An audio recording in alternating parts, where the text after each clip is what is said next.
I set up the moth trap last night. The UV light shining all night from around about 4:30 in the afternoon right the way through to 7:30 this morning. It was cold, 3 degrees this morning, misty, thick mist first of all, the second week of November. The moth trap in the morning is always like Christmas morning. Exciting. What will we see in the moth trap? Anything? Nothing? Something new? Lots of older things that you've seen before? Whatever it is, it's something kind of special. So last night, the charcoal December moth, a real beauty, 3 of them.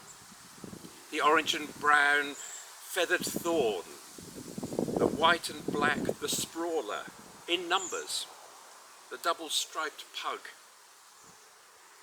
Earlier on, twice in October, these beauties as well. The satellite, the barred sallow, and I think best of all, the mauvais de jour. Oh my, green and black and white, and coming from this very oak tree. The mauvais de jour, the larvae feed on the oak, and the adults live on the oak, and they spend their daytime on the trunks, very well camouflaged, as you can see. A moth tells you something about the landscape. You see a moth and you know this, the larval plant must be close. The plant for the adults must be close too, and they may be different. Sometimes it's the same tree, sometimes it's completely different plants. Moths mean abundance. They mean lots of different plants, often trees, not necessarily always, sometimes the flowers of them, sometimes the leaves of them. Sometimes they need the trees to be present so their larvae can crawl down into the ground to pupate, to produce the adults at a later point. One mature oak can have 700,000 leaves on it in summer, 300 species of insects, some only on oaks. So an oak is like a whole planet. Think of it as a whole planet, a whole system of homes for those insects. So what can we do about this? What kind of actions do we have possible? We've produced 2 of these 30 for 30 leaflets. Here's one of them, 30 ideas for 2030. Here's what you can do. And these are ideas for nature recovery. The first one we produced was on carbon reduction, how to reduce our carbon footprints. 30 ways that you and me, how we can improve nature by taking small actions, whatever the policies and politics of the day. This is our leaflet, How to Improve Nature, with some bars to show the different impacts of taking particular actions, and also the impacts, the side effects on health, on carbon reduction, on household costs, on increasing togetherness. We've got 3 categories: in your garden and home, with your community, changing how the system works. You can download these leaflets from my website, julespretty.com. Under the menu papers, just click on that and you can download both of these leaflets.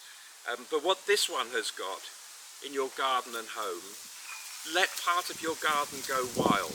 Stop mowing for some of the year. Provide a new water habitat with a pond, bowl or bath. Protect wildlife by cutting out all pesticides and herbicides. Really significant when it comes to insect life. Adding native wildflowers and hedge species to your garden or plot. Make your own compost. Grow your own herbs, vegetables, fruit. Put up a bird box, bat box, bee hotel. Create a deadwood pile for insects and larvae. Be kind to birds. Give your cat a bell. Maybe controversial, maybe not so happy about that, but sometimes it can work. Save and use rainwater, install a water bud, put up window boxes, create a vertical habitat with neighbours if you live in property with multiple stories. Add corrugated tin for reptiles, cut a hedgehog highway in the fences so they can move about.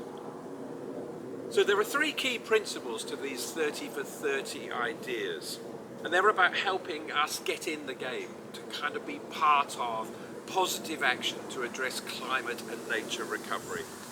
Offer many options to people. Ask everyone to just identify one thing to do. Can you do one of these this year? And could you do another one next year? Set the bar low to make it easy.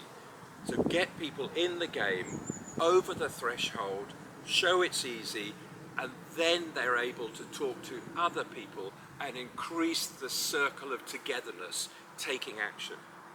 And third, this allows people to disagree or dislike some, few or many of the options and still join in. Having a large number that's too great for any one person to take on gives us the chance to say, pick one, but don't worry about the ones you don't much care for. So there's an important policy principle in that as well. So here we have it. Nature recovery begins at home, spreads outwards, and the wildlife will come.